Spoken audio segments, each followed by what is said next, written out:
नमस्कार, Navshakti YouTube page मध्ये तुम्हा सगळ्यांचं स्वागत। कल्याण, डोंबिवली तसेच अंबरनाथ, बदलापूर आणि नवी मुंबई वासियांसाठी दिलासादायक बातमी आहे। कल्याण डोंबिवली असू देत किंवा नवी मुंबई असू देत, इथला प्रवास करत असताना ठाण्यात येत असताना प्रचंड मोठी वाहतूक कोंडी तसेच प्रचंड वेळ वाया जातो। 1.5 तास साधारण या प्रवासाला लागतो। पण आता लवकरच ऐरोली ते कटाई या उन्नत मार्गामुळे तुमचा हा सगळा प्रवास अगदी 15 मिनिटात होणार आहे। साधारण 3 फेज मध्ये हा प्रकल्प असणार आहे। आपण सध्या आलो आहोत मुलुंड ऐरोलीच्या उन्नत मार्गाच्या अगदी एंट्रन्स पॉइंट वरती।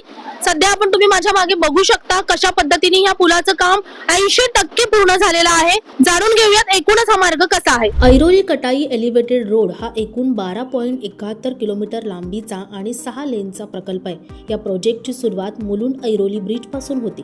यानंतर हा मार्ग ऐरोली शहरातून पुढे जात पारसिक टेकड्यांच्या खाणी टनेल मधून दुसऱ्या बाजूला म्हणजेच मुंब्रा परिसरात बाहेर येतो। या प्रोजेक्टचे काही टप्पे आहेत। फेज 1 मध्ये मुंब्रा परिसरातील सुमारे 5.2 किलोमीटर सेक्शन, यामध्ये 1.7 किलोमीटर लांबीची पारसिक टनेल आहे। हा टप्पा SMC इन्फ्रास्ट्रक्चर कंपनीकडून पूर्ण करण्यात येत आहे। तर फेज 2 हा मुलुंड ऐरोली ब्रिज ते ठाणे बेलापूर रोड सुमारे 2.2 किलोमीटर लांबीचा एलिव्हेटेड सेक्शन भाग असणार आहे।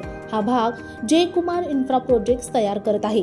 तर फेज 3 म्हणजेच NH48 ते कटाई नाका दरम्यानचा सर्वात महत्त्वाचा टप्पा हा प्रोजेक्टचा सर्वात क्रुशियल भाग म्हणून ओळखला जातो। सध्या मुलुंड ऐरोली ब्रिज पासून एलिव्हेटेड कॉरिडॉरची सुरुवात होते। येथे तुम्हाला पाम बीच एक्सटेन्शन म्हणजेच ऐरोली घनसोली रोडचं कामही सुरू असल्याचं दिसेल।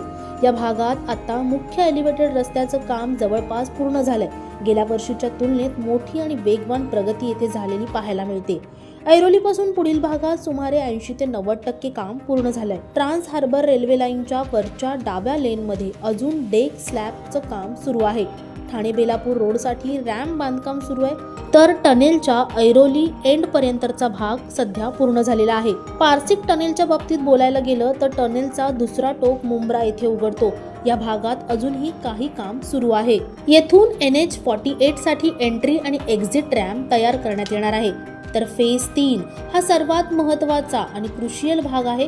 तो पडले गाव परिसरात प्राथमिक ग्राउंड वर्क सध्या इथे सुरू आहे। हा भाग पूर्ण झाल्यानंतरच कल्याण, डोंबिवली आणि आसपासच्या शहरांना थेट फायदा होणार आहे। एकूणच या प्रकल्पाचं संभाव्य वेळापत्रक पाहायला गेलं तर 2026 पर्यंत किमान मुंब्रा पर्यंतचा भाग वाहतुकीसाठी खुला होणं अपेक्षित आहे। फेज 3 मध्ये पुढील काळात टप्प्याटप्प्याने विकास अपेक्षित आहे। एकूणच काय, हा प्रोजेक्ट पूर्ण झाल्यानंतर मुंबई आणि ठाणे जिल्ह्यातील वाहतूक व्यवस्थेत मोठा बदल होईल।